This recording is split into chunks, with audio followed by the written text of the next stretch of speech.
through my Physics 2211 Lab 3 about the black hole. So introduction, the purpose of this lab is to determine the mass of the black hole and acting force on the star and to find the initial velocity of a spaceship launching from a planet in orbit around the black hole. The fundamental principles explored in this experiment include Newton's second law in relation to forces and momentum, depicted as delta P is equal to F net times delta T, as well as the law of gravitation, where Fg is equal to the gravitation constant G times mass 1 times mass 2 divided by the radius squared. The final results of part 1 showed the parallel and perpendicular components of the net force to be 4.04 e to the 27 newtons and 8.89 e to the 28th newtons respectively, as well as the total net force to be 8.90 e to the 28th newtons, and the mass of the black hole to be 1.44 e to the 34th kilograms. The results of part 2 showed the initial velocity was negative 9.5 e to the 6 meters per second in the x direction and 9.5 e to the 6 meters per second in the y direction. Models. As stated previously, the models that were referenced in this lab were Newton's second law and the law of gravitation. The system in the first scenario includes the star and the black hole, and the surroundings include everything else in the universe.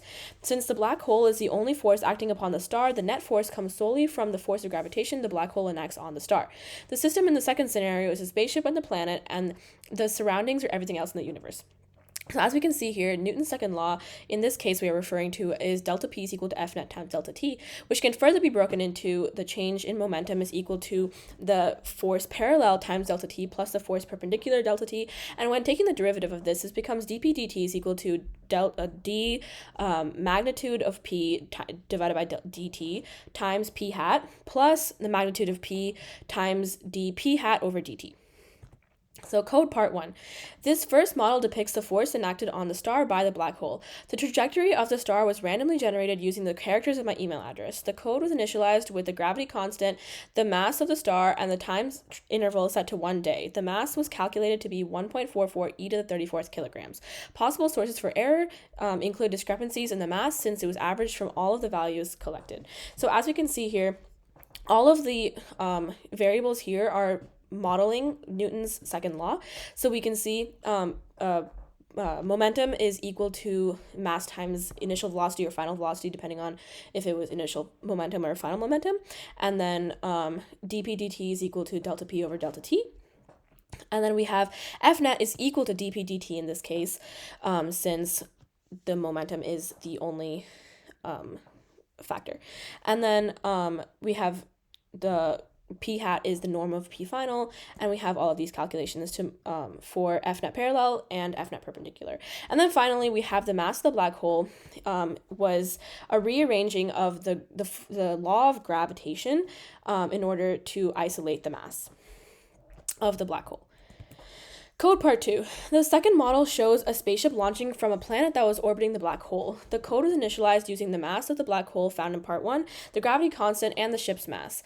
Possible errors include discrepancies in the velocity component. So here, just like before, we have the forces based on the force of gravity, or like the formula for the force of gravity. And then we have the ship speed that was calculated was in the x direction we needed negative 9.5 e to the 6 meters per second, and then in the y direction we needed 9.5 e to the 6 meters per second. Discussion. What does it mean? The rate of change of momentum and the components of net force represent the same thing, but are not calculated the same mathematically.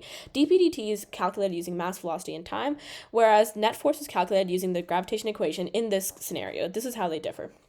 The velocity needed to orbit, or what if, the velocity needed to orbit the black hole was negative 1.1 e to the 5th meters per second in the x direction and 1.1 e to the 7th meters per second in the y direction in order to not crash into the planet or be sucked into the black hole. This gives a slightly elliptical orbit, so the velocity components might not be exact, which is another point of error. In conclusion, utilizing Newton's second law and the law of gravitation, I was able to determine the mass of the black hole and acting force on the star in its orbit, as well as use the mass found to calculate the initial velocity needed for a spaceship launching from a planet to exit the system. The mass of the black hole generated from my data was 1.44 e to the 34th kilograms, and the velocity needed by the spaceship to exit the system was determined to be negative 9.5 e to the 6th meters per second in the x direction, 9.5 e to the 6th meters per second in the y direction. And finally, the velocity needed for the spaceship to enter an orbit around the black hole was negative 1.1 e to the 5th meters per second in the x direction and 1.1 e to the 7th meters per second in the y direction.